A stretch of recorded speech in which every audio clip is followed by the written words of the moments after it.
Hello? Can you guys hear me okay?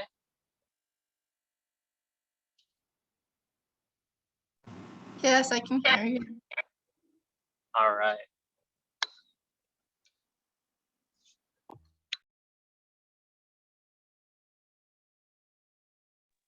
I wasn't sure. The last time I tried to go on Zoom in my car, it didn't work out so well. Well, it's working now, so you're good. Cool.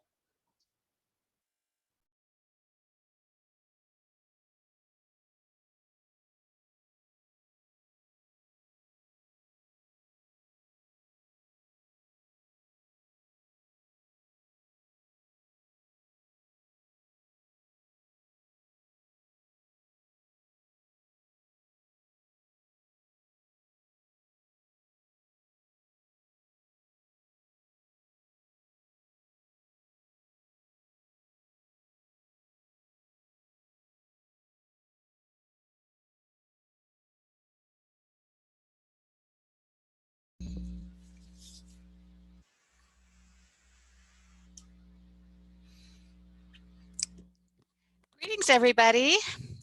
Good to see you. Hello.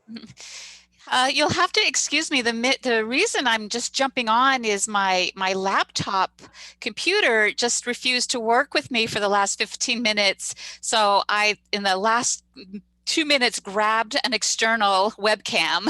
So I haven't had a chance to play with the settings or anything. So just please excuse the room setting and everything. Yeah, no worries. So we'll be doing a screen share in just a moment, so I will be less worried about it. And I don't want to fumble with all its features and then lose you. So technology, right at the last minute. So well, everybody, but Chris, can you hear me okay? Yes, I can hear you. Okay, great.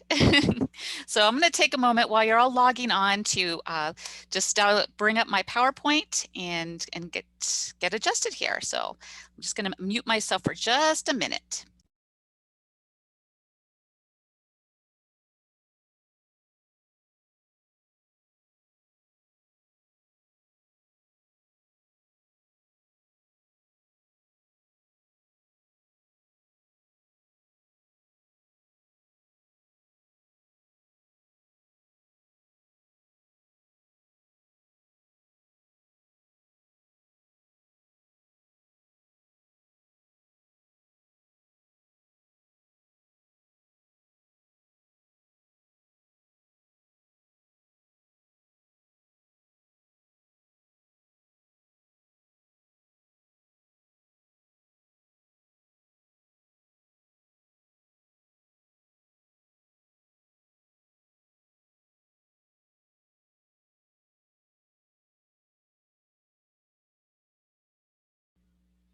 Share my screen here.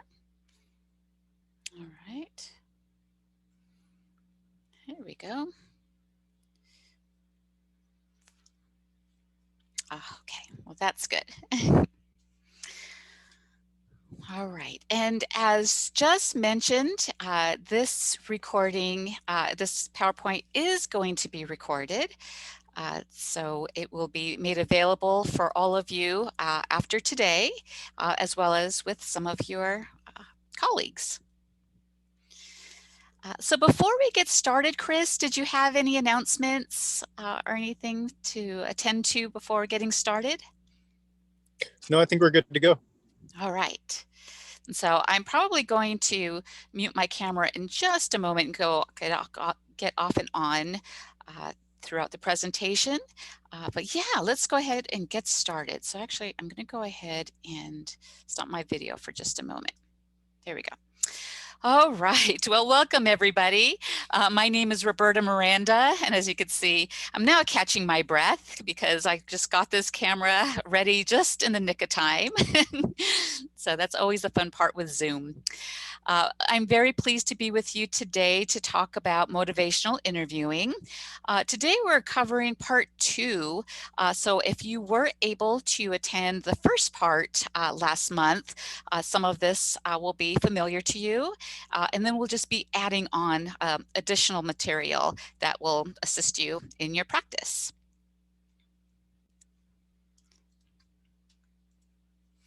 So just to tell you a little bit about me, and especially for those who maybe didn't attend the first one, I too, like many of you, am a practicing clinician. I'm an LCADC supervisor and CPC supervisor for Nevada.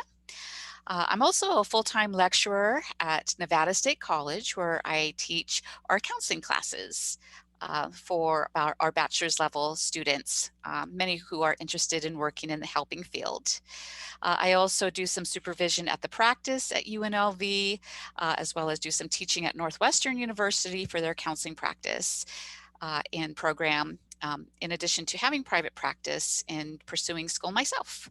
So in other words, I love counseling, and most of my week is dedicated to counseling, supervision, or something in the arena. And what makes me very excited about this training is that I use motivational interviewing in all my different settings. So what are we going to cover today? We're going to certainly review some tenets of MI as a refresher. For those who are just joining us this time around, I will be happy to get you up and just up to date as far as some things that we covered and some of the fundamentals of motivational interviewing. Hopefully, I would love to hear, especially because we are a smaller group, if you've had a chance to practice some MI, what's that look like in your practice? So I'd love just to we'll have a brief conversation around that, because that'll help me tailor today's training a bit. And then we're going to talk a little bit more about what we call more advanced skills in MI. So many of you maybe have practiced the ORs, or open-ended questions, affirmations, reflective summaries, as well as the spirit of MI. Today, we're going to tack on to some of those tenets and discuss what it looks like when clients are starting to lean towards more change talk, or leaning towards what we can do as counselors when our clients start to tip those scales and want to make a change in their life, but there's still a little bit of ambivalence in that. And then we'll really explore some of the interventions and ideas for what we can do once our clients hopefully are ready to implement those changes, especially as they most likely will start terminating out of treatment some skill sets that you can continue to provide for them that will support them. So my question for us, and you certainly can use the chat box, you can unmute yourselves for a moment, is I would just love to hear what your experiences have been like in practicing NMI. And as you could probably see from what I indicate here with Snoopy, is that you most likely did it. You have done it. So I would just love to hear what your experiences have been like in practicing MI. So I'm going to just give us a moment. These are some prompting questions. You certainly don't have to answer these specifically, but as you start to ponder your own practice, maybe think about how you started to sprinkle a couple of the components or conversational approaches in your practice. Perhaps how you've seen this be successful, or maybe what's been a little trickier than you thought it might be. So I'd love to hear from some of you, what that's been like. Well, for myself, this is Janet. Hi, Janet. Hi. What I've noticed a lot is that I would be having my session and then want to use motivational interviewing. And so I would start thinking about it a little bit too much. So I might have made myself anxious with that process. Mm-hmm. But a lot of what I would use, so like what I hear you saying is, and reflect on what they said, and then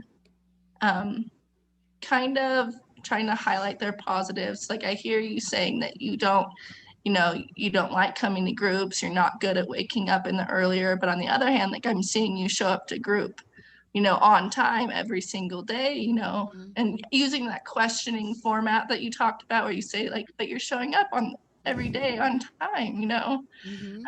that's mainly what I've been on. And then I kind of forgot rest of the stuff to do. Janet, that's a lot you've already implemented into your practice. You've talked about double-sided reflections, which you're practicing, which we're going to cover today, which is an advanced skill. You've talked about the strength-based approaches. So even if two things there. So even if a client comes in late, we're not leaning towards the, oh gosh, you're here late, what happened? But leaning more towards they made it, and letting them and reflecting that you recognize the strength in them in that they made it to group. So trying to promote a more positive interaction with your clients. I heard reflections, open-ended questions, looking for the positive and the strengths in your clientele. And even if you're a little bit in your head in the beginning, that's certainly okay because it's a new skill set. So that's to be expected in the beginning when we're trying to learn something new. We're gonna maybe forget things, or gosh, I think I was distracted for a second because I'm trying to remember what I'm supposed to do. And with that ongoing practice, it certainly is going to feel more and more natural. So I really appreciate you giving it a chance and hopefully seeing some success with it with your clients. And I really appreciate you sharing with us what that's been like for you. Thank you. I'm wondering for you, Janet, what would you like to learn a little bit more about, or maybe focus a little bit more on that might help you with practicing MI? I know that in the last one that you mentioned something with that, I think like teeter-tottering, like helping clients like figure out which direction they want to go in, and learning to understand that process a little bit. So I think what I'm focused on mainly is like reflection and open-ended and positive questions, and then I'm not really sure how to, I guess, use the rest of it right now. Right. And that's such a great point, Janet, because again, like a lot of us who are counselors have a lot of the skill set to practice the spirit of MI, using our empathy, our active listening skills, being present with clients. So it feels more natural for us. And when it comes to using MI and even using reflective statements. And so, like you said, what's sometimes the next step in that process is helping clients tip that scale for positive change. And what Janet's referring to when I was talking about the teeter-totter is that oftentimes when clients come to us, they feel two ways about making a change in their lives. And so when they're in this teeter-totter, it's the state of ambivalence of I want to change, I don't want to change. I want to change, I don't want to change. And so what Janet's referring to is like when we start to see, hopefully encourage clients to lean way more on one side of positive change, is what types of questions, interventions, methods can we use to help that client get there? And that is certainly what we're going to talk about today. So thank you for getting us a jump start on what we're going to cover. Any other comments or experiences out there?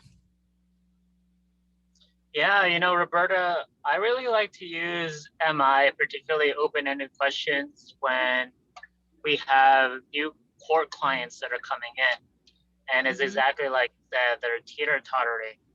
So for my open-ended questions, I like to gear it towards the idea of comparing what they've been experiencing recently compared to the idea that they have of being able to grow and the freedom that they have available to them at Crossroads. Because usually they're coming from jail, or they were in equally dire straits out on the streets or something like that.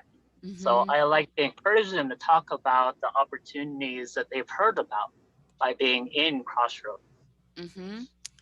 I love it. It's that engagement piece from the very get-go. And I also hear a lot of promoting autonomy with your clients. So you're not in a position to say, gosh, isn't this better than jail, or isn't this better than being out in the streets, and coming from more of a directive, like punitive approach, but more of like a, gosh, can you please describe to me what this is like, and the pros and cons of coming into a program like Crossroads compared to alternatives, and getting them to explore all sides of it, to create buy-in into the program and engagement from the get-go. So I love that positive approach, and that building autonomy with your clients from the very, very get-go. So these are just two awesome examples of seeing MI in action at Crossroads. So thank you both for sharing. Did I hear another voice? So if we have time, I would love to hear more feedback too. So there will definitely be chances for us to chat. I'm going to stop my video for just a moment, and just to share with you, I just love MI. As you've all mentioned, MI can be approached at all different levels, at all different I would say durations of a treatment episode. So from the very beginning with the assessment process, to just getting started, or maybe there's a little bit of discomfort in treatment when clients kind of recognize some of the hard work that might be involved in it, to, of course, the time when they are ready to actively maintain abstinence or pursue harm reduction, to the time that they're ready to be discharged. So MI can be approached at all those stages of change. We can see MI in groups, individual modalities used successfully. And as you can see here, I've used it in different settings, from juvenile justice to residential treatment, just like where you all are. I even use it in supervision with students. I even use it in my personal relationships. So you'll see, like, as you become more versed with the style and interpersonal communication methods of MI, that it actually does become part of our communication style, and usually elicits positive feedback. And that's a picture of me and Dr. Miller over at one of the MI trainings that he provided. And we're actually going to hear from Bill if I can. So what I'd like to do is, instead of doing a ton of review today, I'd like to introduce to you, I think it's a 9-minute video, and I'm going to keep my fingers crossed that technology works with us. And I'd like for you to meet, I'm saying that in quotation marks, Bill Miller, to hear from, like, how MI got started, and a little bit of his perspective on it, because I think he just gives a nice narrative. So, oops. So let's see if this works for me. If I click on here, come on, technology, we want it to work. So what I might do is escape out and do it the old-fashioned way. Open it up in a tab. And you'll have a copy of this PowerPoint. So if for whatever reason technology doesn't want to be on our side today, you'll have a copy of it. So what I'm going to do is stop my share and then share it with the voice. So stop share, share computer, and let's see if this will work for us today.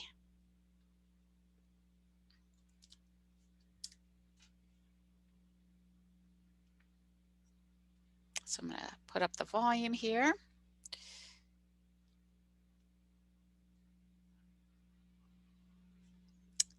I know, I'm going to pause for a second. I can't see you all, but can somebody tell me if you can hear this or not? I can't hear it. Cannot hear it? So what I might do is unplug my headphones. Let's see. And then if not, then we'll just let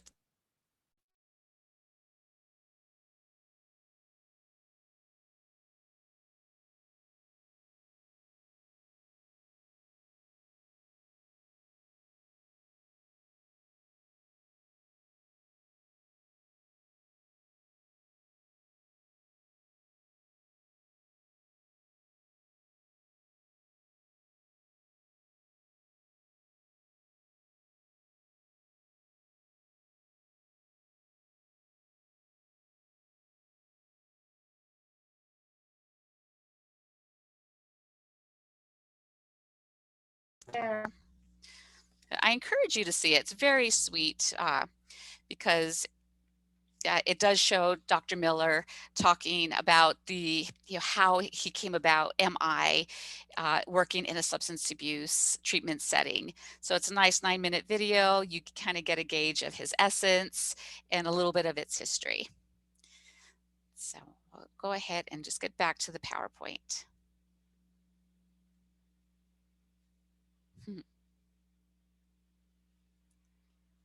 All right, where are you? Okay, share my screen, share, here we go. All right, so from current slide.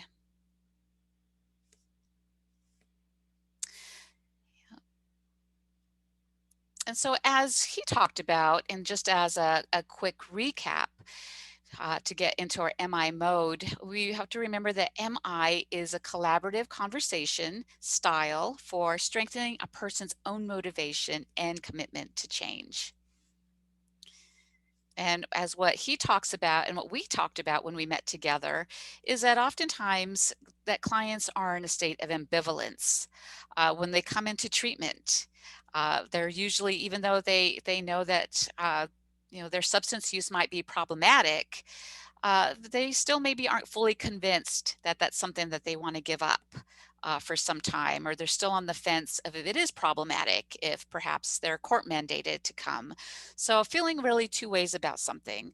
So what I love about MI is that we can apply it not just to substance use disorders, but other areas in their lives where they're feeling stuck. Is kind of a simplistic way to say it. I'm just feeling stuck about this decision. So how do we get individuals to get unstuck? And the key piece is for us not to tell them how to get unstuck, but for them to come up for their own reasons on how to do that.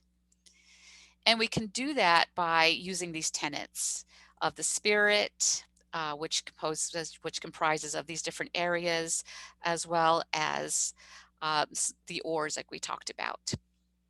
As a recap, when it comes to the spirit of MI, we want to remember the importance of expressing empathy.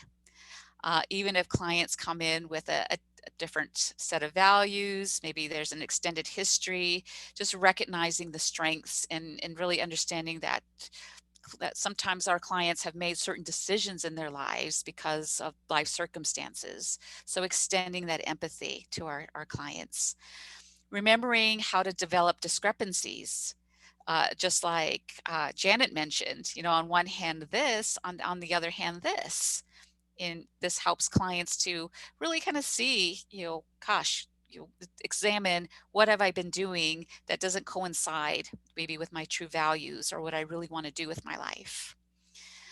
We want to remember to roll with resistance or discord, that if our clients get upset with us, or maybe they aren't abstaining, or there's just some hiccups in treatment, that's part of the process.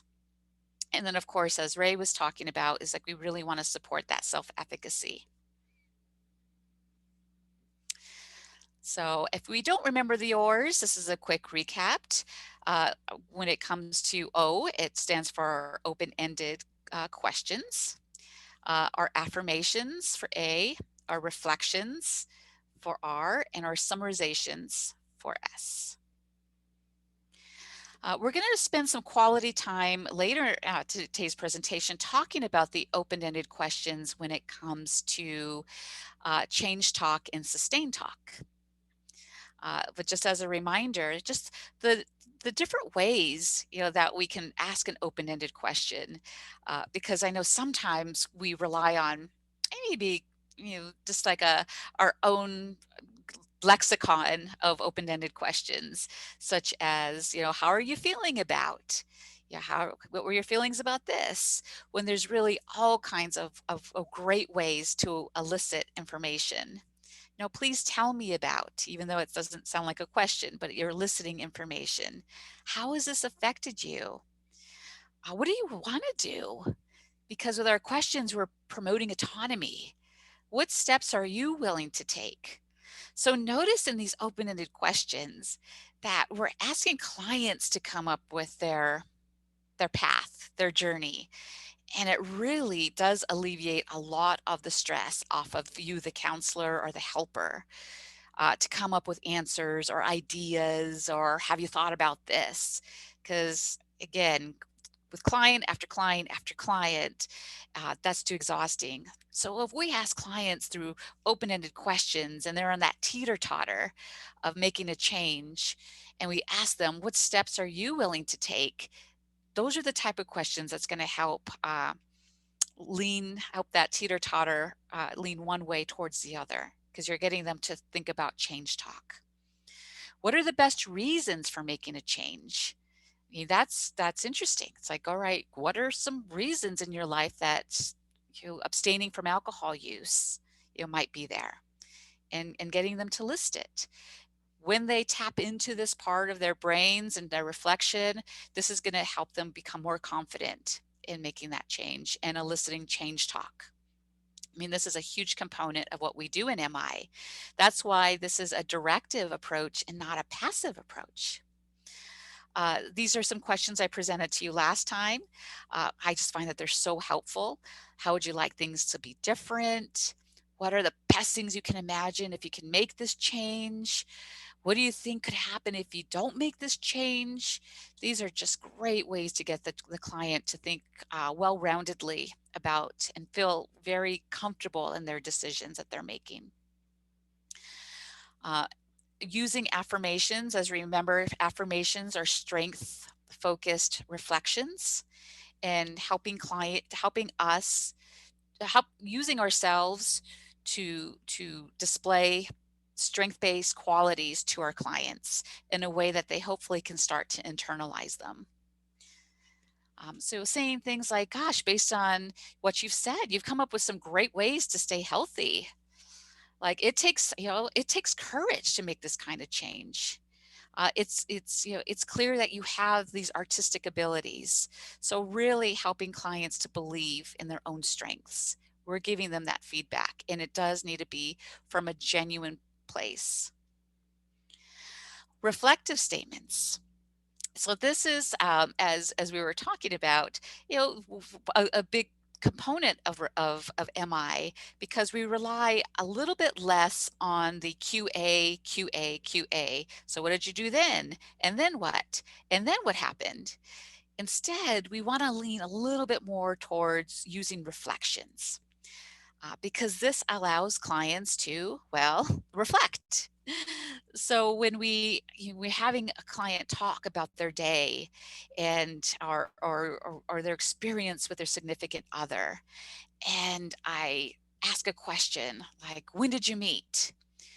What's going to happen is the client's going to answer me, and I just disrupted their flow of thought. So if a client's telling me about their relationship, I instead want to use more reflective types of statements, to reflect content, to reflect feeling. Like, so you were feeling unheard. So you were feeling dismissed. You sounds like you really value that person. Yeah, and so it gives that client an opportunity to and then it also gives them a chance to even correct us if maybe we're not on the same path, or maybe not quite tracking. I find that clients really appreciate when we do reflect, but not parrot all the time. So as we start to become more comfortable with reflections, we're going to start to find ourselves using more concise, shortened reflections. So we lean less towards the content and more towards the value or the pattern or the feeling. An example of that might be like if a client talked about the history of meeting their significant other. If I reflected the content, I'd say, gosh, it sounds like a really amazing story about how you two met. And it sounds like it was really kind of meant to be, versus just reflecting a short feeling like, wow, you felt really special in those moments, or you felt like you met the right person. Or maybe a pattern, like it sounds like, he resembles your previous relationships. So as we start to practice reflections, it's a great opportunity for us to synthesize what the clients have just told us and reflect or relay back something in a different, maybe, a different context or different version to get the client to possibly respond to it. Reflection is a huge part of change talk and sustain talk. So any questions so far as far as reflections? I would love to hear just some of you, like if you've tried reflections, what that's been like, if it's been a little trickier, perhaps than you thought it might be.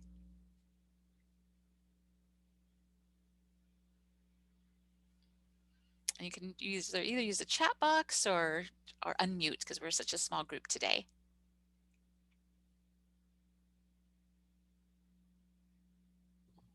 Could you repeat your question?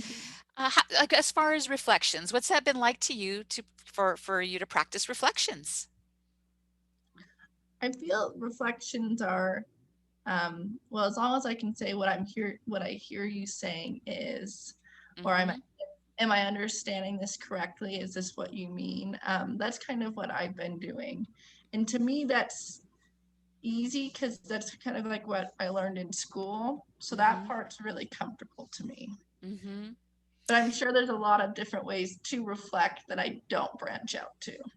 And that's okay, because that's as I think a couple of slides back, or maybe it was in our last one.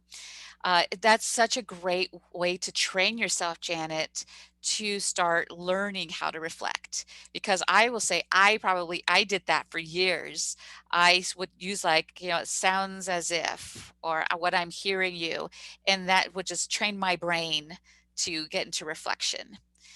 After practicing it for years, and I've been practicing MI, I don't know, 12, 13, probably even longer, then I've learned to drop what I'm hearing you say and just go for it.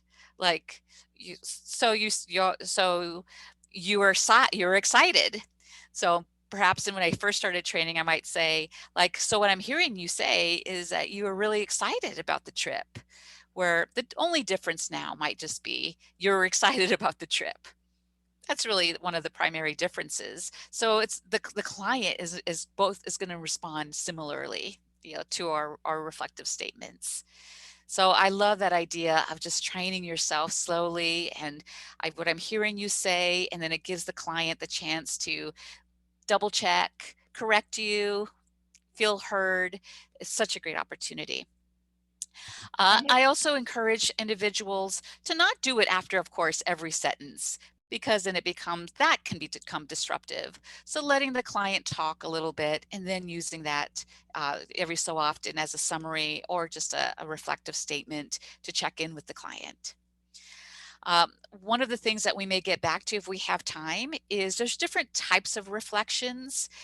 This is a PDF that's available to you that talks about, say, amplified reflections, double-sided reflections, coming alongside types of reflections. So as you become more versed in MI and feel more confident, it might be helpful to look at different types of reflections. An amplified reflection, for example, might be something as a person who says, "Well, I don't see really anything wrong with weed, and it's herbal and it's legal." And an amplified reflection might sound something like, "So you see yourself using weed for the rest of your life."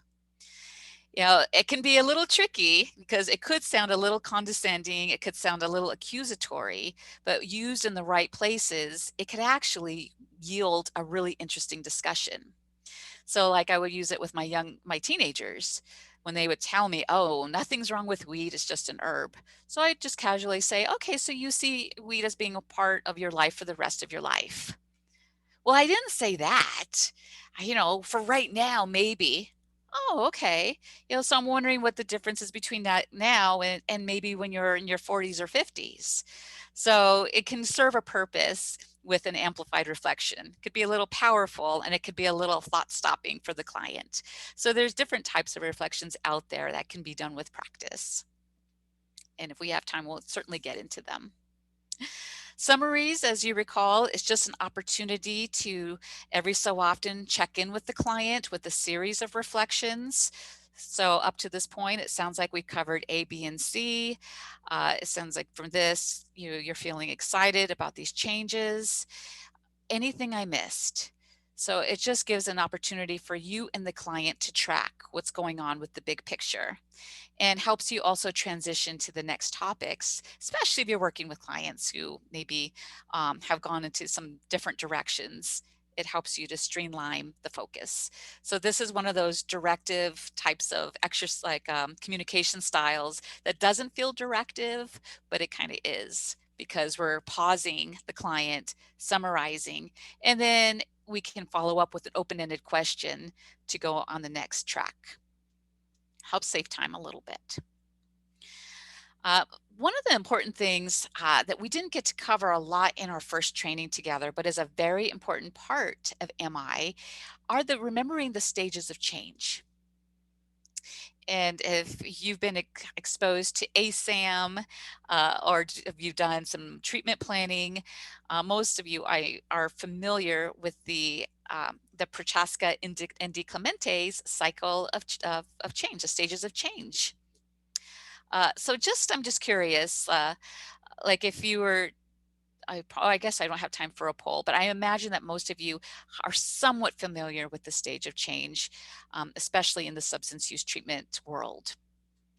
And what's so beautiful about MI is that it was originated in substance abuse treatment.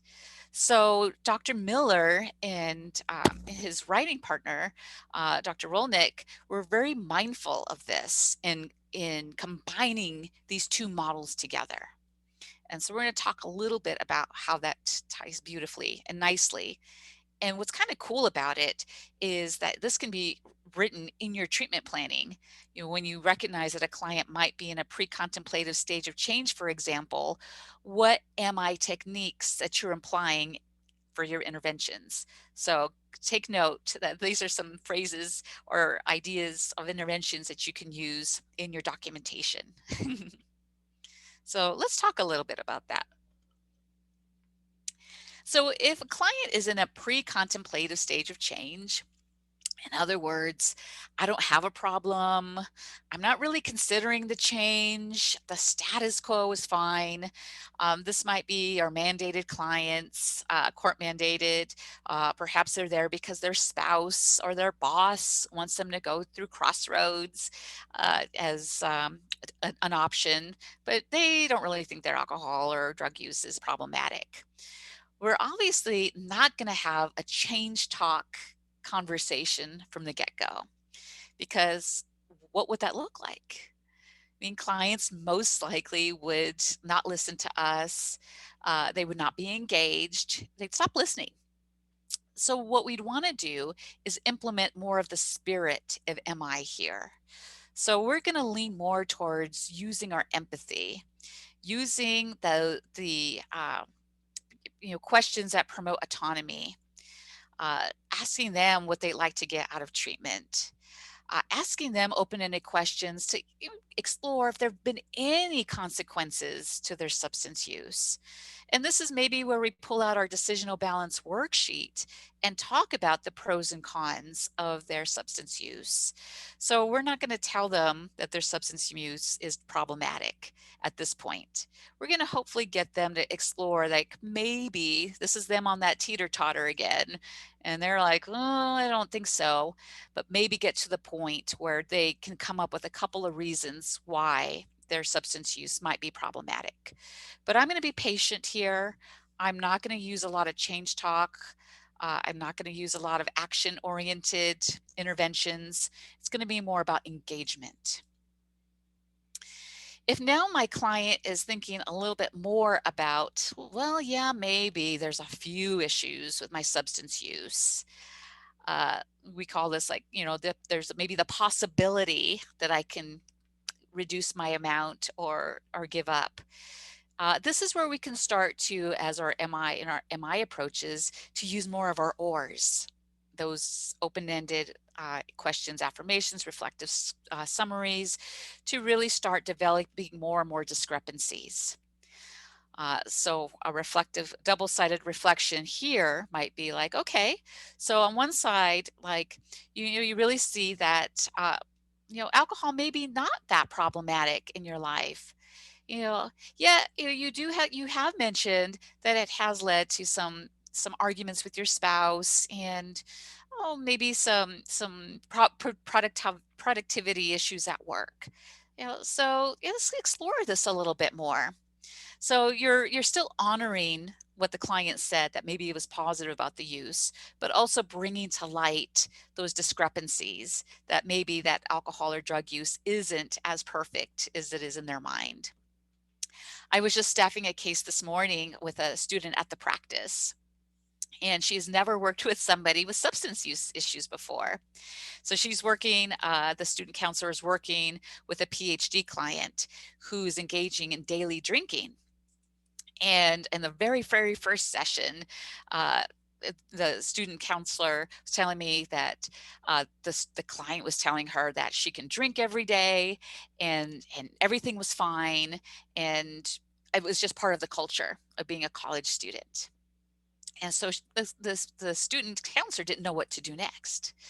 So I just said, you know what, just be with her, empathize, don't be judgmental, and just ask her just some open-ended questions to say, like, gosh, okay, like, just, please tell me a few things about, where maybe you'd like to see a little bit more productivity in your work, or how are you doing in your grades, or how are you doing here? Just getting her to think reflectively, but without judgment. And lo and behold, session 2, because they had built some rapport and she had built a lot of empathy in that first session, the client came in today for the second session ready to talk about, gosh, I realized that when I went, because she's a biology student, to do some biology work over the week, that their hands were shaking because she drank too much the night before and she wasn't focused. So she was organically starting to come up with her own reasons for possibly making a change. So it was a nice example of just telling my student counselor to not push it, that through the trusting relationship, that these arguments for change were going to come up organically. So this is now where that client now is probably more in a contemplative stage of change. So now this is where that student counselor might look for change talk, acknowledge that the client is considering changing, using affirmations, but not necessarily suggesting residential treatment right then and there, because we're just starting to get the client now to really highly consider making some serious changes about their substance use. Oop, come on. Because really, again, a first step in helping clients make arguments for change is for us being able to recognize it when we hear it and reflect it back. So that's where, as we use our reflections, we're going to use them to reflect this change talk. So like in this example, we would use this as an opportunity to say, gosh, wow, so you were in your lab and your hands were shaking, and it sounds like for you that was really, scary or frustrating to not to get through that lab assignment. And you've mentioned how important school is for you. So now I'm honing in on some of her reasons. So I'm wondering how that ties into, wanting to decrease a little bit of your substance use or your alcohol use in this case, using some of those of her own examples to reflect back the change talk. And it seems to be working. The next stage, of course, in the stages of change is the preparation change. So this is like what we talked about earlier. Now, when clients are kind of ready to make the change, and in this example, if that PhD student said, you know what, yeah, I don't want to drink every day anymore. And now as the counselor, we're thinking, now what, right? What do we do now? We got them to admit that they want to change, but now what do we do? So this is where we're going to actually start to what we call really activate those commitment types of statements. So we start to see the client use change talk a little bit more. So their desire to change, their ability to change, their reasons for changing, the needs for changing, we're really going to start honing in on that. And that's what we'll focus a little bit more on today. Part of what we can do here is to start making plans, helping clients identify the steps in making that change. So in the PhD example, the student counselor might ask her like, okay, so it sounds like for you, drinking every day is not something you want to do anymore. What are some steps that you can take, to start cutting back? And she might say, well, maybe I won't go out with my classmates after class, or maybe I can start doing this. So we're going to start coming up with those plans, those action steps. And as we go through it, we're going to ask our clients how ready and how confident they are to do this, because they may know the steps, but there still may be a lot of fear or lack of confidence. So we really want to just brush that out and just have them explore the feelings behind these changes, because it could be very scary. So I'd love just to, since we are a small group, check in with some of you, because you've heard me talk for a little bit. What have been some of your experiences, like when you get a client to finally say, I'm sick of this life, I want to do something different? What has helped you help them move forward? I think asking them, I like to do like visualization exercises, like what is the place that you kind of want to move forward to? What would this good life look like for you? What are some of your goals that we can work on once they get to that? And then get them excited about kind of what forward looks like. And I'm writing it down. I think that's a fantastic idea. That's a fantastic intervention. And that's an exercise or an open-ended question that you could ask, like, please, share with me like what you envision your life to look like if you gave up the substance, or this was not part of your life anymore. And getting them excited about it, being part of that vision with them. I mean, what a great next step. That is a great way, if they're on that teeter-totter, to get them to be like, I really want this life. And I can now picture it, and I can describe it, and it's attainable for me. I'm wondering, Janet, if you've seen that be effective. I have actually. Sometimes I think they're uncomfortable at first, like, oh, I don't know. I know that I don't want to use substances. But it's like, well, what do you like your life to look like? And then they'll start talking about career and family and home, and even some of them get into like what they want the yard to look like. And it kind of becomes a fun conversation. And I notice them light up a little bit. So sometimes it works. Sometimes they're still not ready to tell me what this picture looks like. And that's okay. Then we just kind of go with, okay, so you don't want to use and you're coming to groups, this is a great first step. I'm wondering too, Janet, have you done this in a group setting? Yes, I run PHP groups in the morning, so 3 hours a day, Monday through Thursday. So I do this a lot.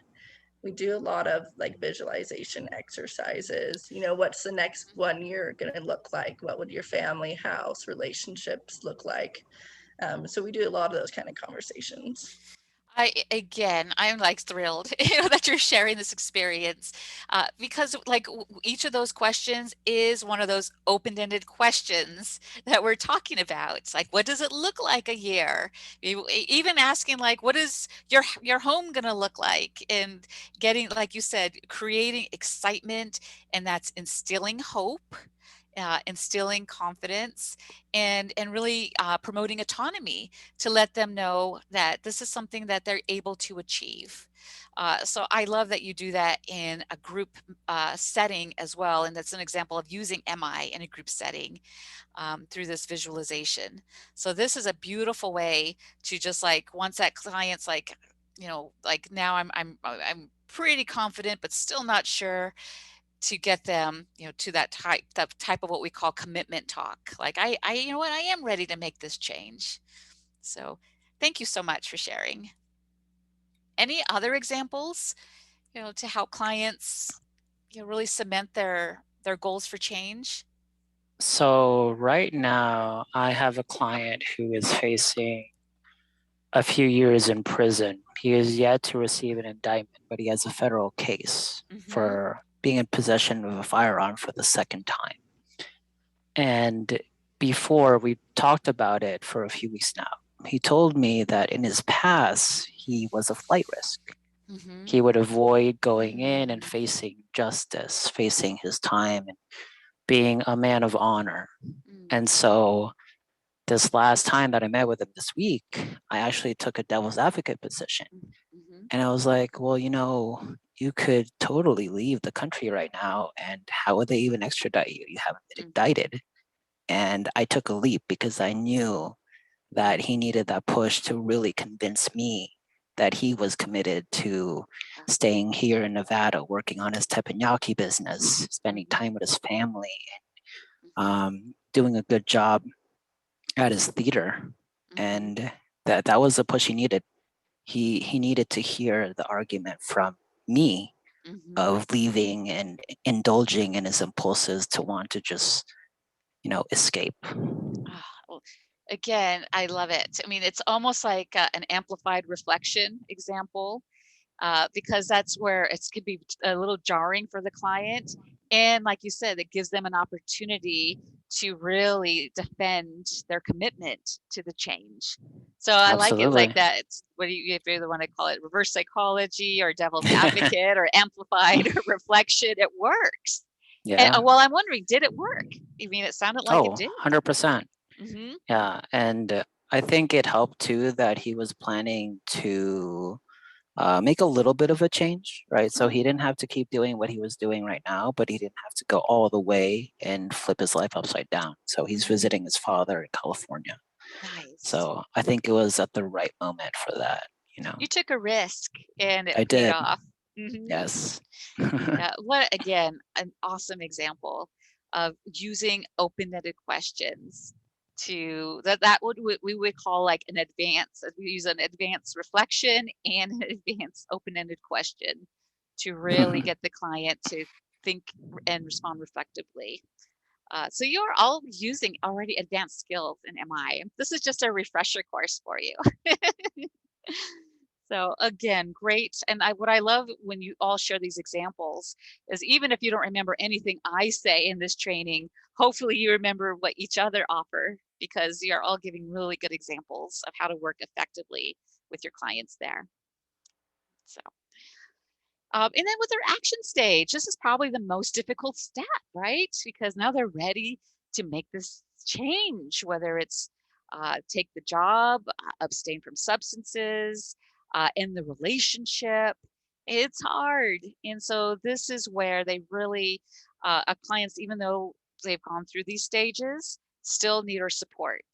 So this is, as the counselor, it's going to look very different for me, the counselor in the beginning, where I'm just building rapport. Now, hopefully I already have kind of an established relationship, and I can provide affirmations.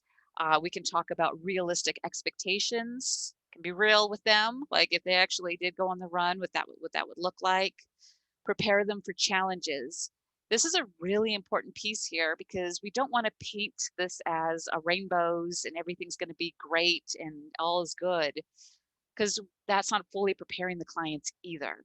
We want to instill hope and confidence, you know, and in that we want to also prepare them for barriers or challenges that could arise. So they've got their shield and they're ready.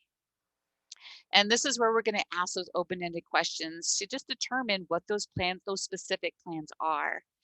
So just like Janet was saying, the more specific, the better. So if a client just says, well, I'm going to abstain by just not going out, a little general. Tell me more specifically what that means, not going out. Well, next time my buddy calls me during Super Bowl, this is how I'm going to handle it. Or next time, so the more specific that you can get in preparing them for change, the more prepared and confident your clients will be. And then, of course, if you're working in aftercare settings or somebody who's been abstaining for a while, or if they've maintained a change, those even if they are in that stage of change, more advanced stage of change, they still could use affirmations, process feelings about the change.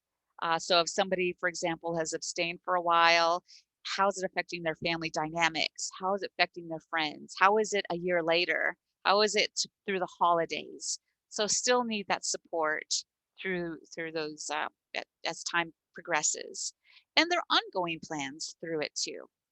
And of course, if there's any sort of slip or relapse, making sure that clients are still supporting them through that, and helping them still feel like they have the autonomy to move forward again, especially since they've already been successful with it in the past. So we're going to take a break in a moment, but before we jump into the second half, these are just some questions. Like if you're going from, it's always nice to remember what it's like to be in the client seat. That helps to build our empathy and our understanding. And this is like just a good test for us as counselors. So from the client's perspective, they might always be thinking some of these things. Do they feel respected by you? And if so, how are you conveying that respect? It's a really important piece, especially when we have clients come in and they have felt disrespected by authorities before. Are you trying to understand them?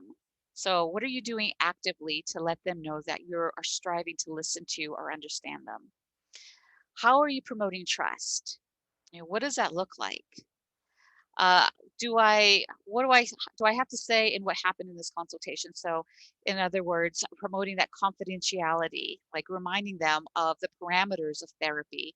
Even if they've seen you 2 or 3 times, it's always good to recap what therapy is.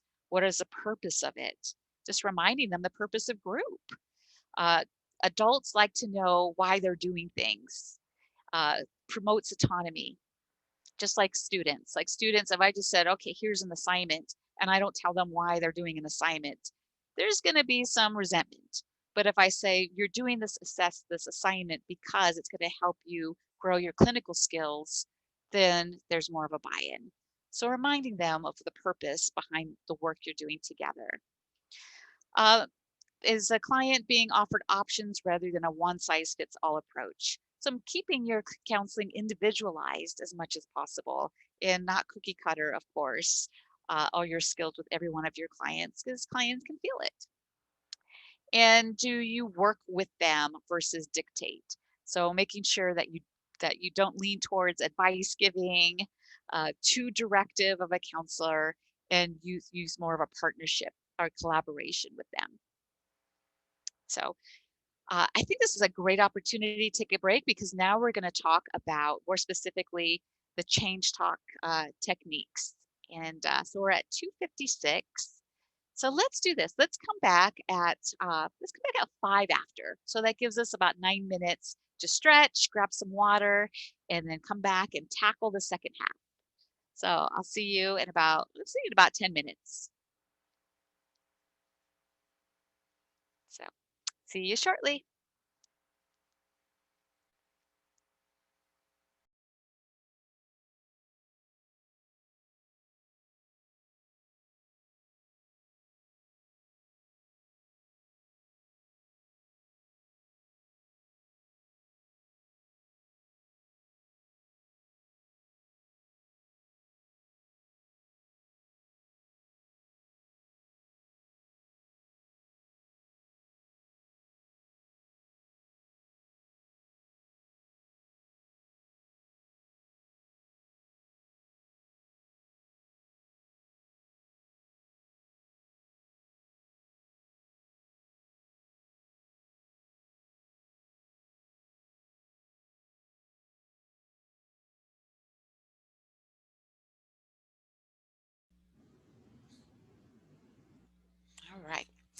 So I'm going to go ahead and share my screen. Hopefully we are back.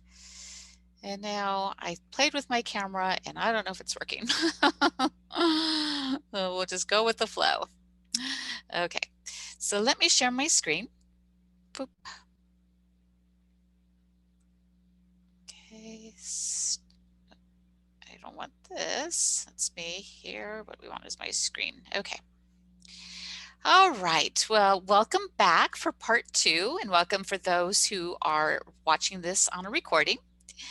I'm screen sharing, so let's talk about what it looks like. You know, again, maybe the tricky part, more advanced part of working with clients, beyond building rapport, beyond creating comfort.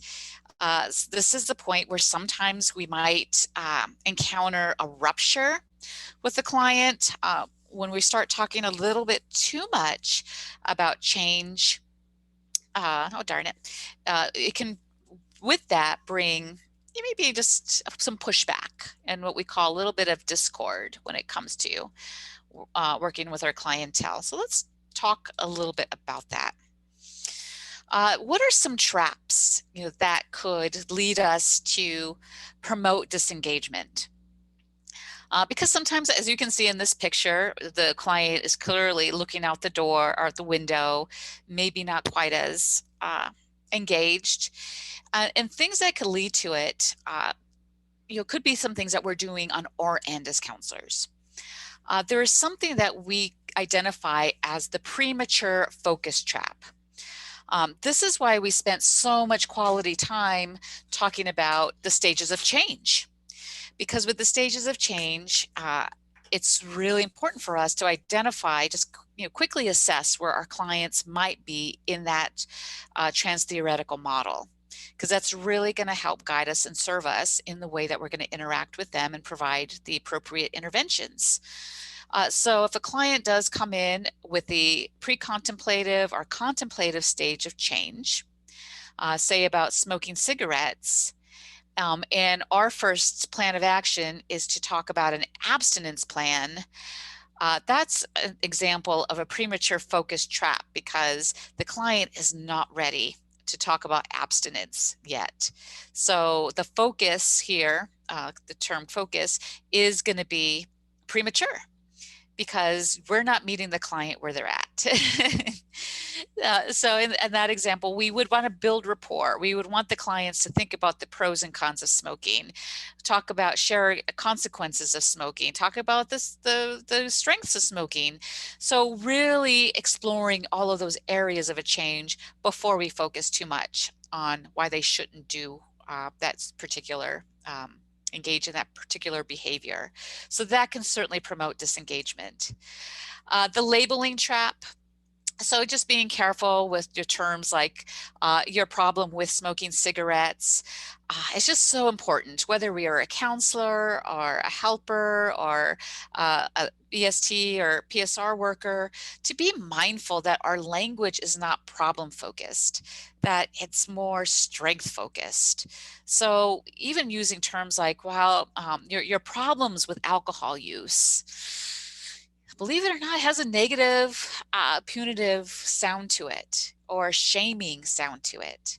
So we just want to be careful with the way that we use language. And then we also, on the flip side, we want to be careful to avoid the chat trap.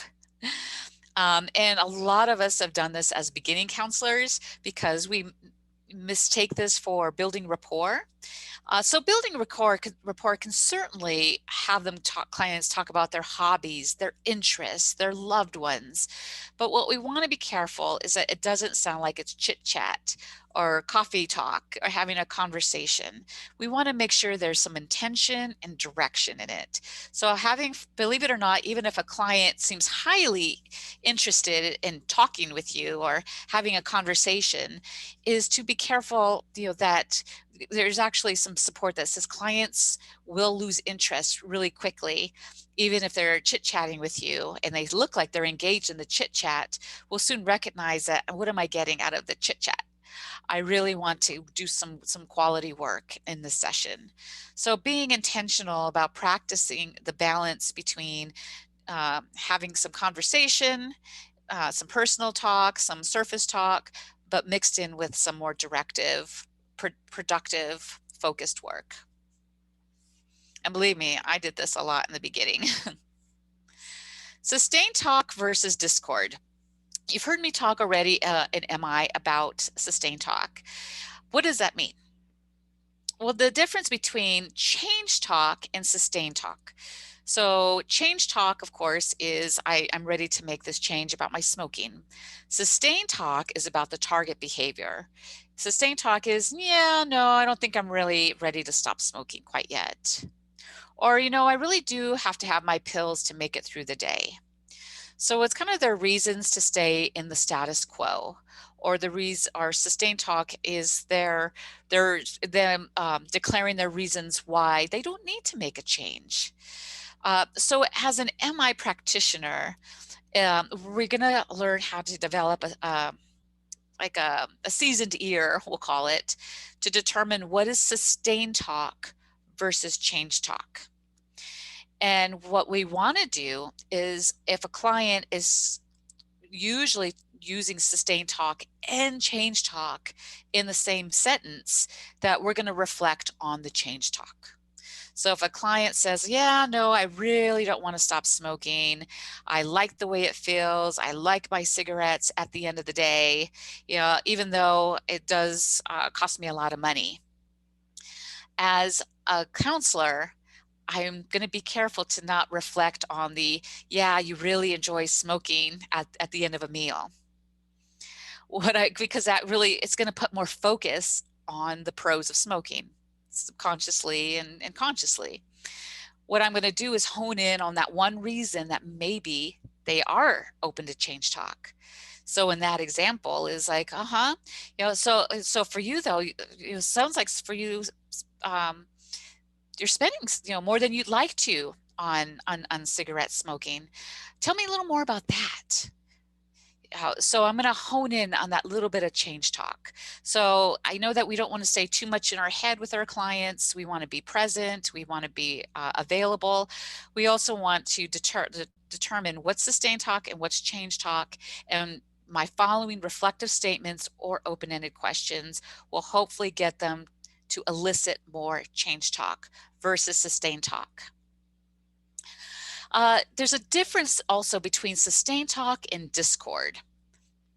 Discord, as we sometimes describe as resistance or pushback, you know, could be in a description of their sustained talk, but it could also be about the relationship.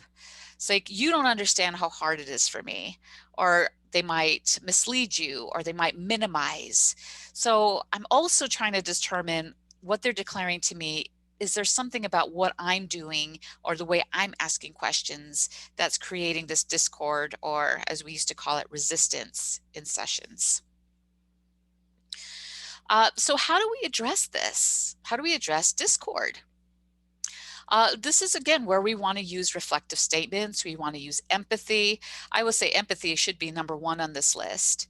To talk about, like, okay, you know, it sounds like for you, talking about stopping cigarette use is upsetting you right now. You know, and it sounds like, you know, maybe we jumped the gun on this. So using some empathy to help to de-escalate the discord and help to remind the client that you're there on their side. We might want to use our reflective statements, complex or open-minded, or open-ended, or excuse me, complex or simple reflective statements, and open-ended questions. There's a worksheet here. Let me see if I can find it. That's going to be a resource for you. So let me see if my technology will let me get to it here, that you will have a copy of, and it specifically talks to discord. So it's a good tip sheet that reminds you of the 5 principles of MI, what not to do in reflective listening, assumptions to avoid, But what I really like here is, what do we do if we see those signs of discord or resistance? So we start to see like challenging or a little bit of hostility, that we can use a simple reflection. So an example of that might be, I don't think that anger is really my problem.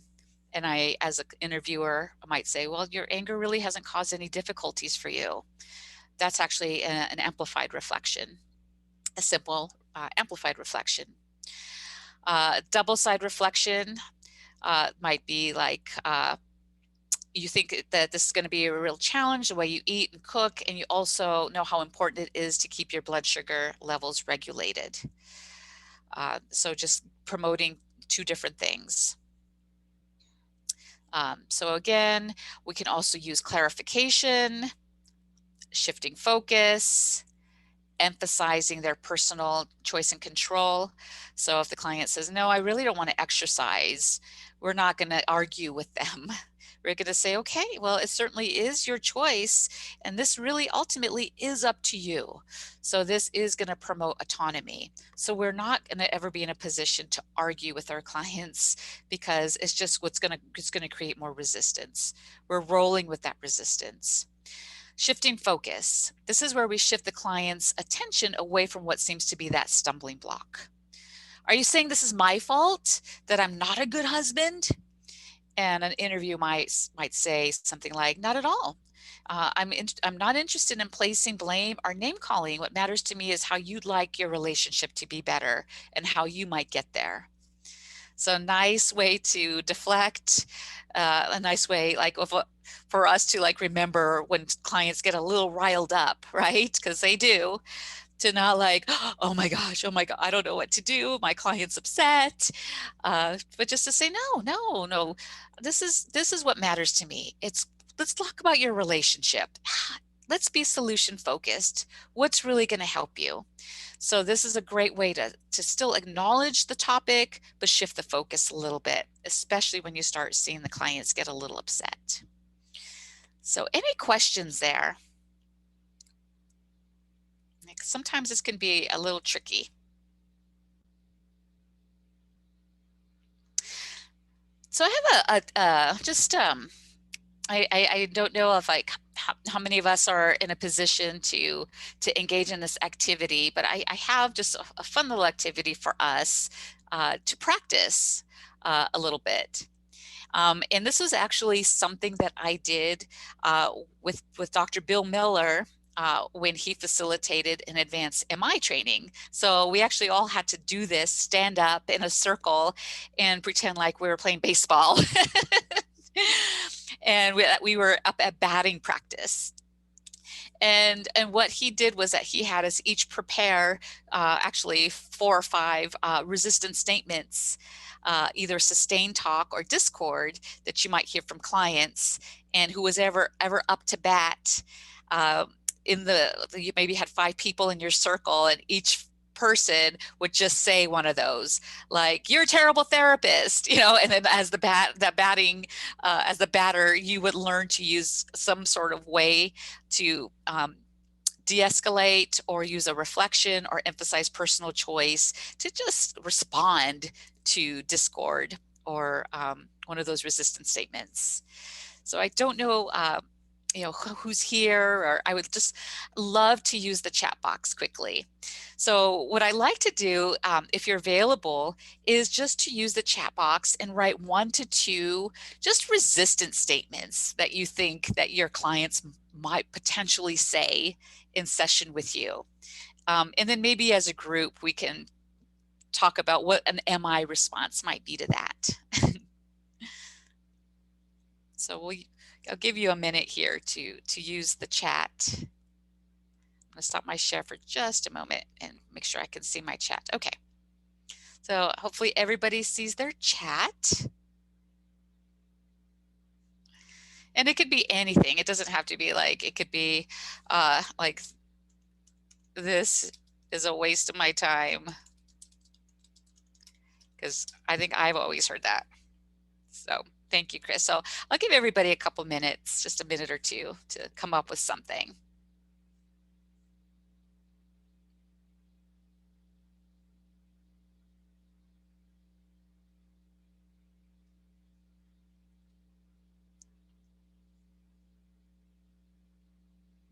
minute.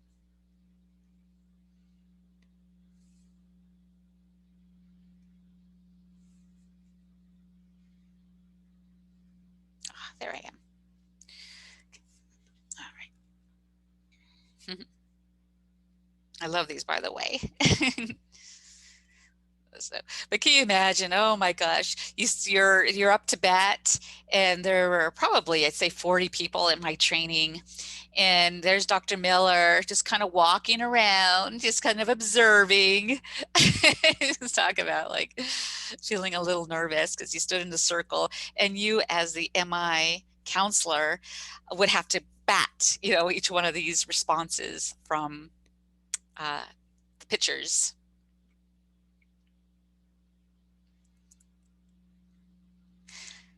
So let's practice, like whether you can unmute or just provide a written response. You can use a reflective statement. You can use something that promotes autonomy or empathy. So how might we respond? And there's no right or wrong. Believe me, there's 100 responses plus for each of these comments. But say if somebody says, I need my weed for anxiety because I don't like medications. How might we respond to that? Unfortunately, here at Crossroads, we're an abstinence-based program, and I will happily refer you to somewhere else. Okay, yeah, absolutely. Just say, gosh, unfortunately here at Crossroads, like we are an abstinence-based program, so if that's what you're looking for, we may have to make a referral for you. So we're telling them the rules, but we're also promoting autonomy. Absolutely. Any other thoughts?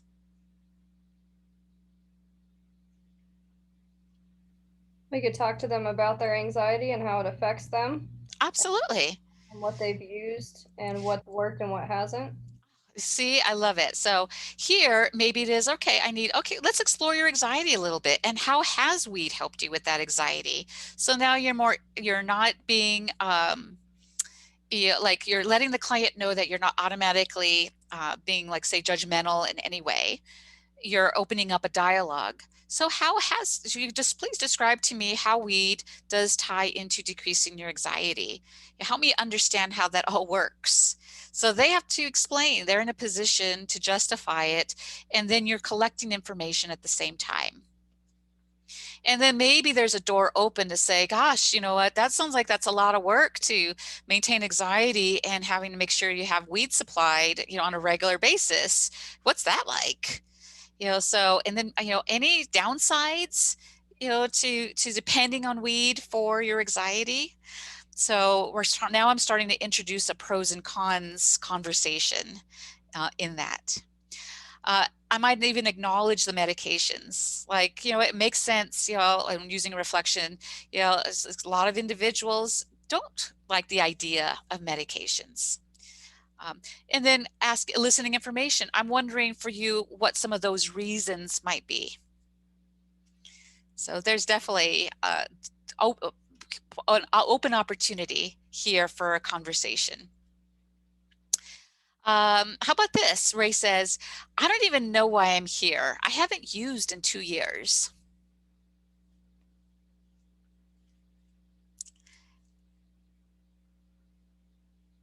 So how might we respond to that using an MI approach? Maybe saying something, I don't know, maybe acknowledging that could be frustrating. I hear you haven't used for 2 years. That must be really frustrating that you have to be here. Certainly. So that's a reflection of feeling. Absolutely. So that is definitely an MI technique to use empathy, to strive to understand, to express that you're actively listening, and you're using a reflective statement. So yeah, it sounds like, it must be very frustrating to not have used for 2 years, and having to participate in treatment. And then see what the clients, and usually this is going to create some de-escalation. I mean, in the many, many years I've been in treatment, I have yet to see somebody get more mad when I empathize with them. So rarely, if ever, have I seen like, yeah, and la la la la la. It's like usually it's like, yes, thank you. It's almost like a relief that you're listening to them. They might still be perturbed, but they usually are not going to be as escalated when you use empathy. Absolutely. And so, and then Dinah, you wrote like, yeah, I don't have a problem. I hear, but I don't have a problem. So someone in pre-contemplative stage of change here. So how might we use an am I approach for this one? I'd say something like, I hear that you don't have a problem. What would you like to accomplish or gain through being here? Do you Absolutely. see anything that you would like to work on outside of the addiction side? Love it. Absolutely. Yeah. So you're validating what they're saying. And that's the most important piece. Usually when people like say something like this, I don't have a problem. It's like, all right, I'm still going to validate you, and I want to be solution focused, and I want to still be positive and promote autonomy. Say, okay, so yeah, so for you, it sounds like substance use isn't a problem. I'm wondering though, since we're here, what other areas in your life could use some attention? And then it opens up that dialogue, and then usually organically, the substance use talk will come in. But that's sometimes just that initial resistance to treatment. All right, how about one more, or a couple more here? So, okay, so I'm trying to read yours, Christina. You talk too much, or you don't care if I want to stop. Oh, I like this. So there's two here. So let's start with what? Start with the first one. You talk too much. So is this person talking to you, the therapist, Christina? You had kind of brought that up earlier about talking too much. So I don't know. I was just thinking about that. Yeah. So maybe, yeah, because that would be an example of discord, right? Because they're talking about the relationship. They're talking about you and the counselor, or him and or her and the counselor. So how might we respond if they're kind of, I don't want to say attacking us, but just say criticizing us or trying to use us in their frustration? It's a good one.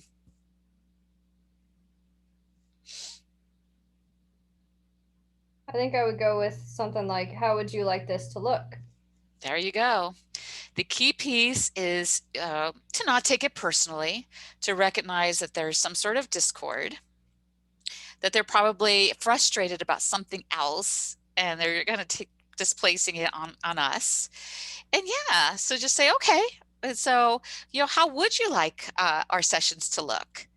Or just, yeah, like, or maybe I appreciate the feedback. I'll be more mindful, of the way we converse, or my counseling style. But I think I lean more towards Christina. Is like, then, hopefully, what would it ideally look like for you, and get them to elaborate a little bit more on that. Because sometimes when clients make these type of things, they're trying to get at us, or they're trying to take power over the session, especially if they're more in a pre-contemplative or contemplative stage of change. So looking for these opportunities to maybe get under our skin a little bit. And this is an opportunity to not let that happen and just roll with that resistance. Janet, I think I saw you unmute for a second. Yes. I don't have an example, but what I have trouble with is actually the second part. Is I have clients in group constantly say, you're just doing this for the money. And then I always find myself wanting to say, we all need to make a living. We get into it because it's our passion, and trying to defend that. And I don't really know how to bring that back to a different way. Love it. What's some of your ideas? I don't have one right answer at all. I'm in the same boat. So what has been successful for some of you, when people to say like, Miss, or I used to get it with the teenagers, Miss, you're just here for the money. I got it. Yeah. Sorry. Go ahead. Okay, so I've gotten this a few times, and I would usually just joke around. I'd be like, oh, trust me, I wouldn't be here if I was in it for the money. Could use humor. That's a good Uh-huh. one. Yeah. Mhm. Which is probably not humorous. It's probably true in the substance abuse counseling treatment field. It's like, have you looked at salaries? But, you know, no, yeah, joking aside, I will say, yeah, Ray, that using humor is certainly Mhm. a way to reflect and you just deflect the comment. And Christina. Yeah, I had this happen yesterday with a client actually. And it was the first time I met with a client, and I spent 2 hours with this client. So I'm not getting paid any more or less, you know. So I made a comment first about when you get into the step work. Part of being into the step work is being is giving back. You know, being what's the right word, people? Being of service. There it is. Mm-hmm. And I said, I got into this field because I am continuing to be of service through my own recovery. That's why I'm here, right? I did it that way. And then I also did it, say, you know, it took like 8 years of school, over $100,000, and I'm still having to pay that back. So unfortunately, I'm really not making anything. You know what I mean? Like, do it one of two ways and be like, you could take my debt if you want it. I'll give it. Yeah, I mean, these are all good answers. I mean, what I like about your answer, Christina, is that it humanizes you as a therapist. So, and it also too just lets them know that you are a person of service and you're here because you want to be here. Yeah, so conveying that in some way. I mean, sometimes people they're using this as an opportunity for discord. They're using this as an example of, I don't want to disclose to you. I don't want to be vulnerable to you. Who are you to, you know, like, I don't trust you. So this is just kind of a kind of a coping mechanism that's utilized to transfer those feelings. Like, you're just here for the money. You don't care about me, is what they're trying to convey. So it is, Janet, it is a tricky one, honestly. So Ray and Christina offered some great ones. I'm wondering if anybody else has ideas.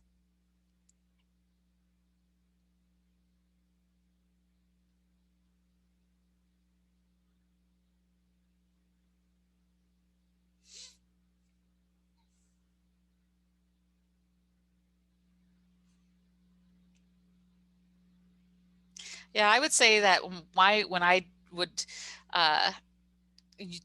be faced with this, with sometimes teenage clients, and especially in group, like, miss, you're just here because you get paid to be here.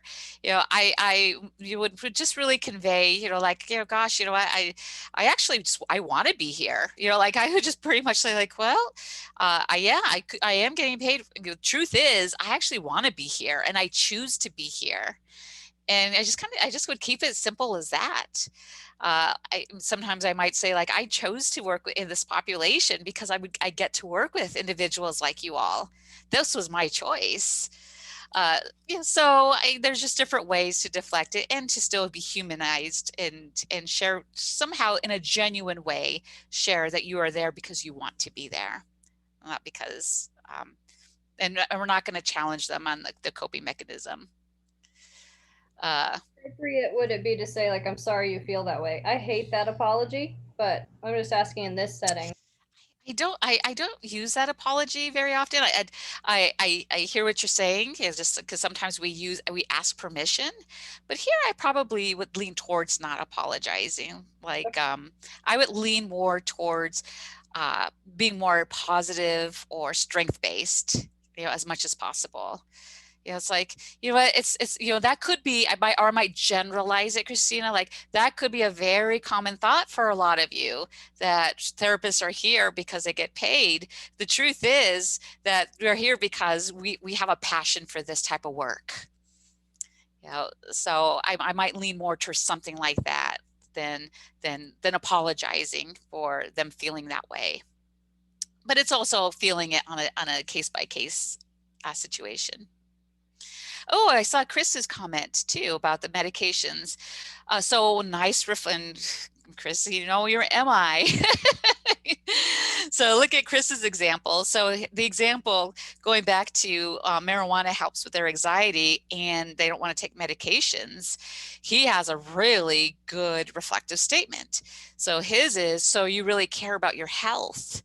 That's why you don't want to take medications or like medications. So that is a good example of what we call when we reflect back. So we're not just reflecting back content, we're synthesizing and reflecting back something healthy.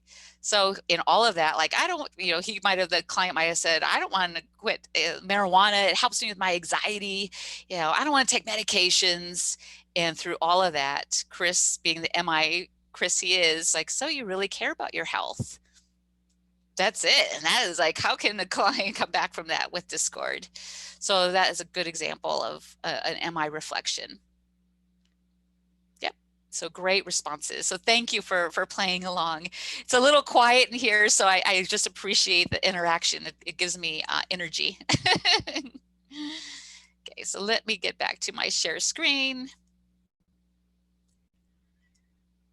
So you got it. So this is just great to challenge each other. So if you're ever in a position to practice MI with one another or in supervision, is just batting practice. Like the more that you just practice, like these like one statement, two statements, back and forth, the more natural it's going to feel. It's not going to feel so awkward. All right, I don't want to go from beginning again. Current slide.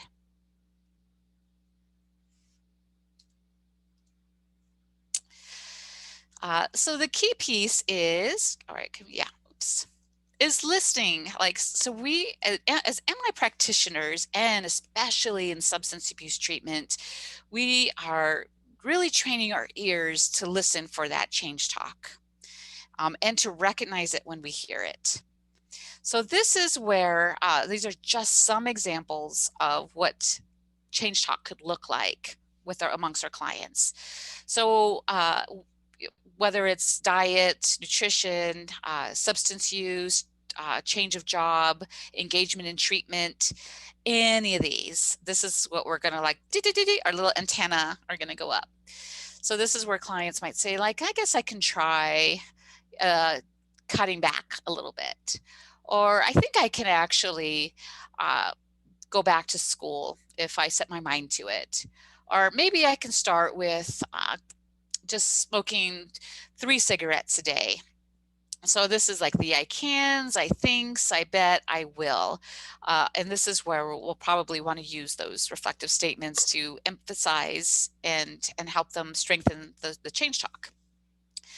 Other things that we talk about in MI is something that they call the darn cat, because we have ORs, so why not throw in another acronym? MI has something called either the darn C or darn cat. So you'll see them used pretty interchangeably. And I love this cat. He always makes me laugh. He reminds me of like a burrito cat. So with recognizing darn C statements, what Bill Miller and Dr. Rolnick recognize that people, when they're ready to start making changes, that it often comes from these different areas. That it comes from a desire to change, an ability, a reason, and or a need. And there's distinctions in these, and the way that we respond to them could look a little bit different. So if a client needs to stop drinking because of kidney failure, it's going to look a little bit different than if they just have a desire to stop drinking because they want to join the police academy, or do it for a spouse or do it for other reasons. So our responses are going to look a little bit different. So it's important for us to recognize that is their change talk related to a desire, ability, reason, or need.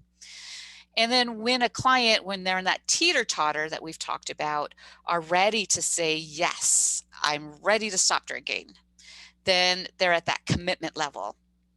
So it always, this always reminds me, like in that movie, A Few Good Men, when Tom Cruise is the attorney, and he finally gets Jack Nicholson to admit that he did call the code red. It's like, yes, I did. And everybody's like frozen in the courtroom, because it's like, now what? Now I'm here. All this work we did, we got here. Now what? And so that's where it always strikes me as like, now when a client's like, yeah, man, I'm ready.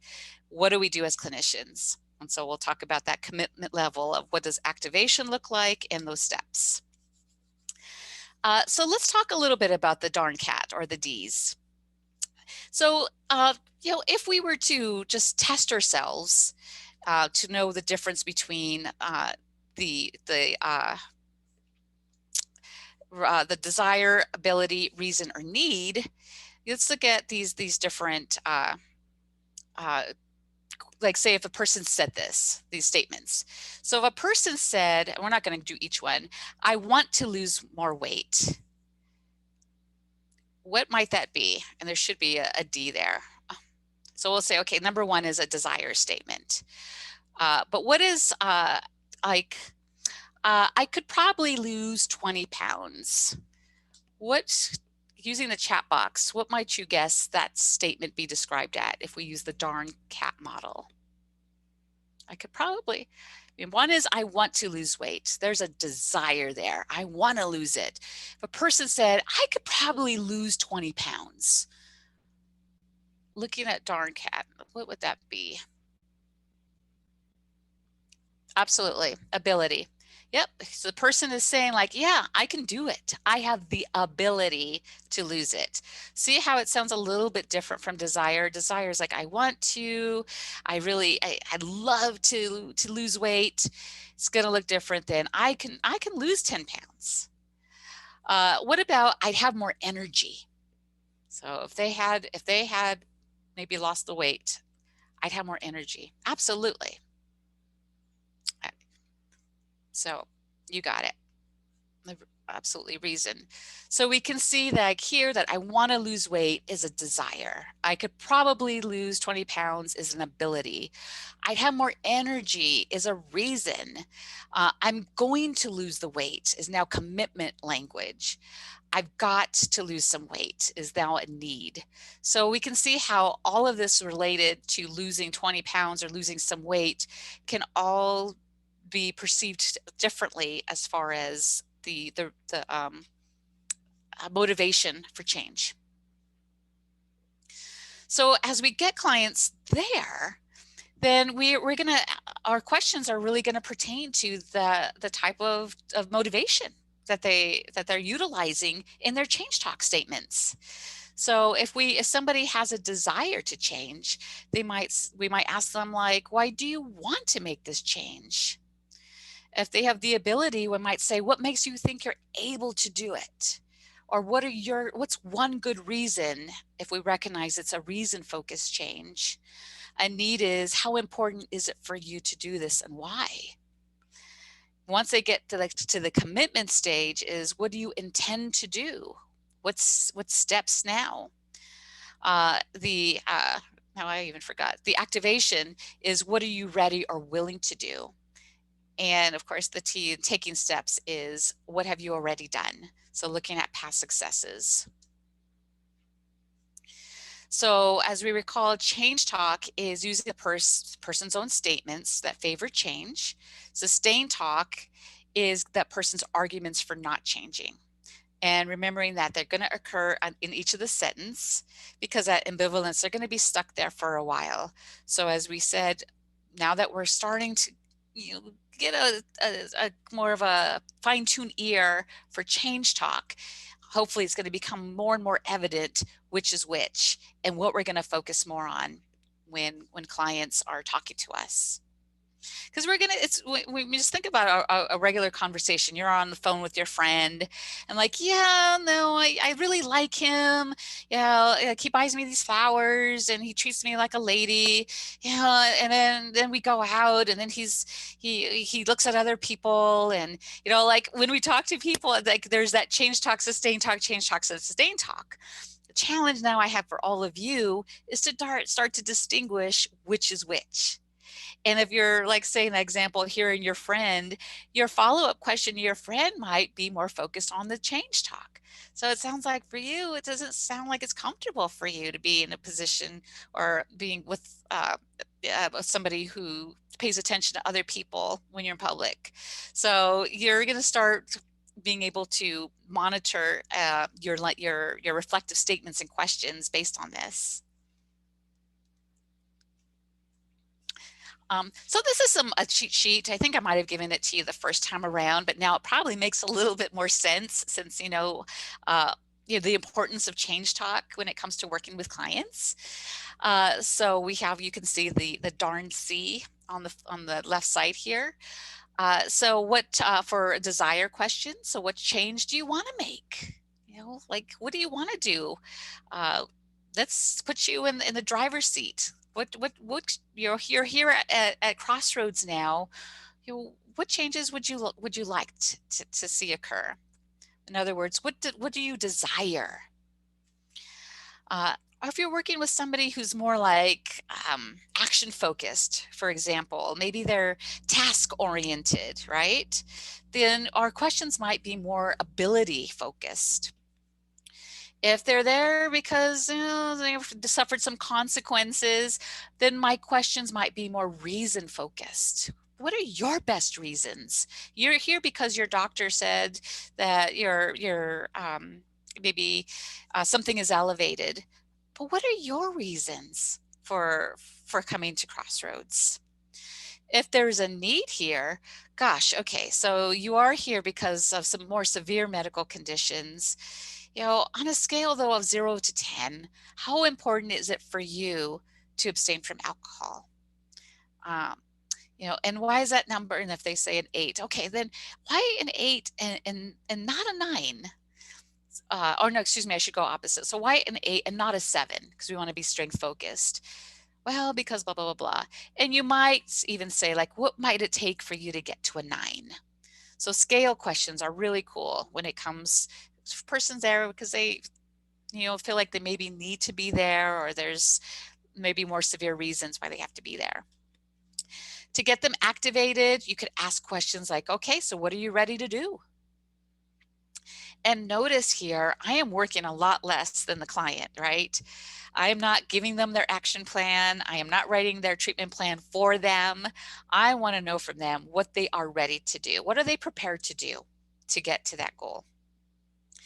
If they're like, I don't know. All right, well, let's talk about what have you already done or what have you already started to do in this process. Chances are they've started somewhere if they're already at the state. And then in the commitment state, like what do they intend to do? It's really good though to continue to talk about the disadvantages of the status quo. So once they are on that teeter-totter, right? And they're like, yes, I want to stop drinking, or yes, I'm going to go back to school. We want to stay there at the change talk focused on or the questions and conversations surrounded and supporting the change talk, but we certainly still don't want to ignore the status quo. So it's also important to remember to talk about the disadvantages of what happens if they don't make this change. And of course, emphasizing the advantages of making this change. And then making sure that when they're ready for readiness, that you're going to start seeing more diminished sustained talk. There's going to be a little more less resistance in the counseling room. We're going to see less discord. And you're going to start seeing more envisioning, as Janet was saying. They're going to start envisioning what they see for themselves and then prepare to take those steps. So that's a very exciting part to observe and be part of. So for activation language, this is where our clients might start saying like, I'm willing to do this. I'll try. I hope I can get this done by next week. I think I can apply for financial aid. I'm willing to give it a shot.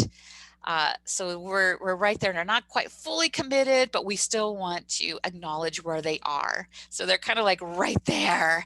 And this is where, again, we want to explore the pros and cons and whatever support. And this is also a good time to talk about the barriers. Okay, you're right there. You know, you're right there to submit your application for financial aid. You know, what feelings are coming up for you right now as you're prepared to press that send button? Or what feelings are coming up for you as you're ready to go home next week? So this is where there's a good chance to explore feelings, because could be a lot of fear, reservations, anxiety, and this is a good time to talk through that. And we talked about this. And then confidence exercises. So this is where now, like, we're in that teeter-totter. We're not dealing with contemplation anymore. The I don't want to be here's, where you get to ask questions that are definitely more action focused. So what might you go about in order to succeed? Just like that person who is giving up cigarettes. Now I could ask them, what might you go about in order to succeed abstaining from cigarettes? Versus when they were just coming into treatment and they weren't ready. So now I'm not, I can now focus in this area. It's not premature focus, it's appropriate focus. What is there about you, your strengths, your abilities, or talents that might help you do this? So helping them identify their own strengths. What are they? Name them. You know, what is it about you that's going to help you be successful in this change? And then if you've done it successfully before, how did you do it? You know, like, how was you successful in this? How would you feel this is going to help you this time around?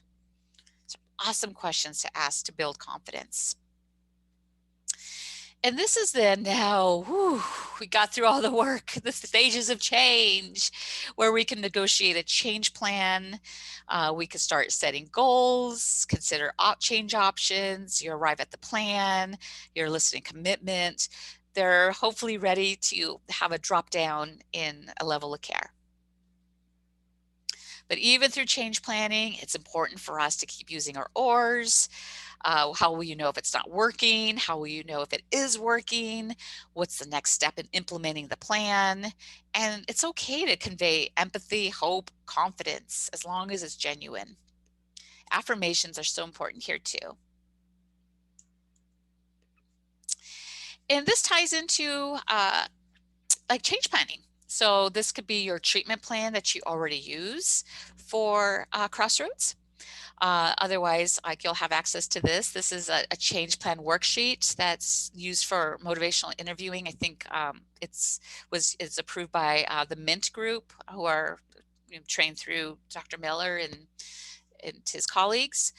Is just a guideline for what changes. Here you go. Like, what changes? Like, you basically fill out a change plan worksheet with your client.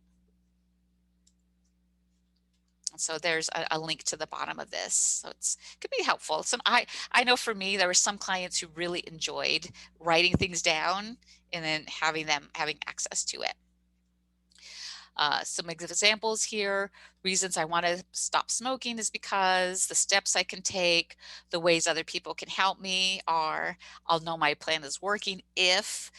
Some things that could interfere with my plan are, and what am I going to do if it's not working? So it's just a nice preparation plan worksheet.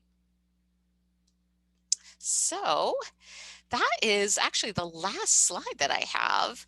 I have a couple minutes for questions, or I actually just would love to hear from some of you as far as what your plans are in either continuing to sprinkle a little MI, to put MI aside. What are your personal plans in using motivational interviewing in your practice? You know, I really like the idea of MI as something that everybody can use, not just clinicians. And we've been starting to work with our MHTs to really think about how we can help them better support our clients when we're not available to speak with our clients, right? Because MHTs are on the front lines. They see them 24/7. So I feel like MI can be really integral to whatever we come up to help them, and specifically with conflict intervention, really finding that change talk and helping them implement these changes with every step of the way. I agree with you 100%, Ray. And in fact, I highly recommend that any individual who's in contact with clients has some exposure to MI, from the person who answers the phones to the transport, people who you provide transportation for those available on a regular basis, because that universal language of positivity, instilling hope, using reflections, is just going to support that client even more so during the treatment episode.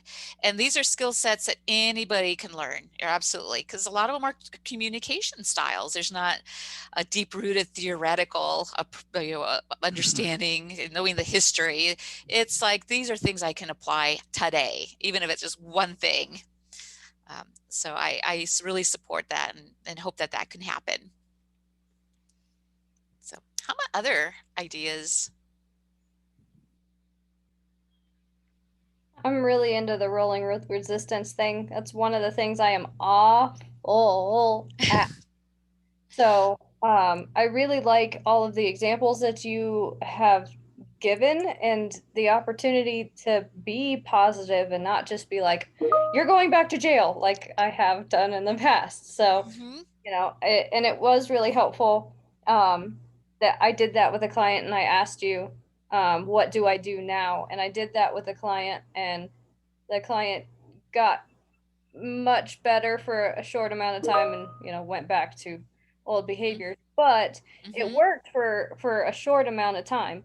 And I've got to know that it's not personal, and this helps to make it less personal on me as a therapist, as a human being as well. So.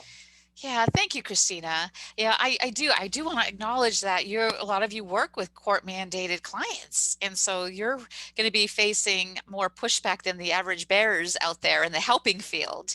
And it can be a bit daunting to have to face, like, okay, some of that pushback.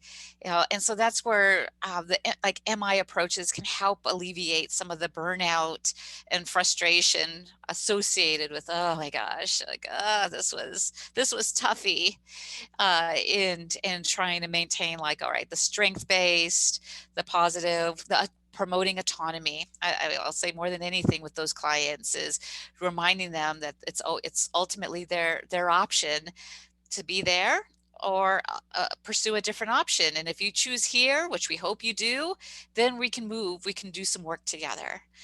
And just being able to find your language that conveys that.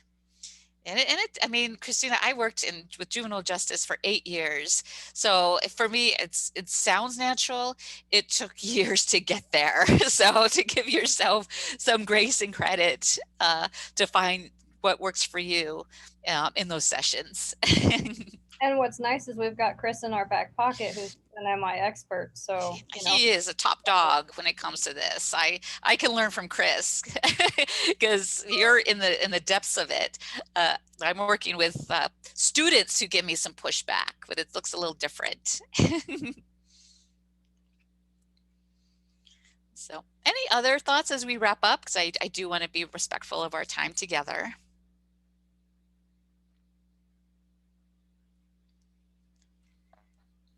I just want to say thank you so much, Roberta. This has been a really helpful training, and I'm glad we had the follow-up from the last time.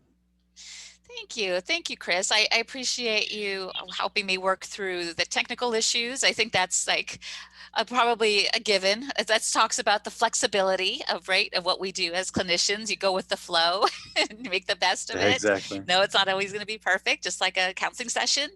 And however, we take away what we can learn and apply. So I appreciate that comment, Chris, and I look forward to working more with you. And what I'm going to do is, thank you, Dinah, is re-record our first training that we had together, just so you have it, because I know we had some techie issues and we didn't record it the first time. So what I'm going to do is just on my own go over all those same slides, provide you with that same training, so you always will have this as a reference. So that'd be great. Thank you, Roberta.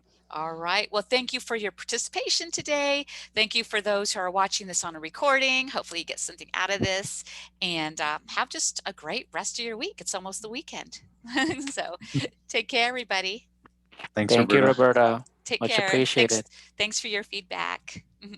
Yes, I will definitely. I'll send the slides to Chris. Thank you.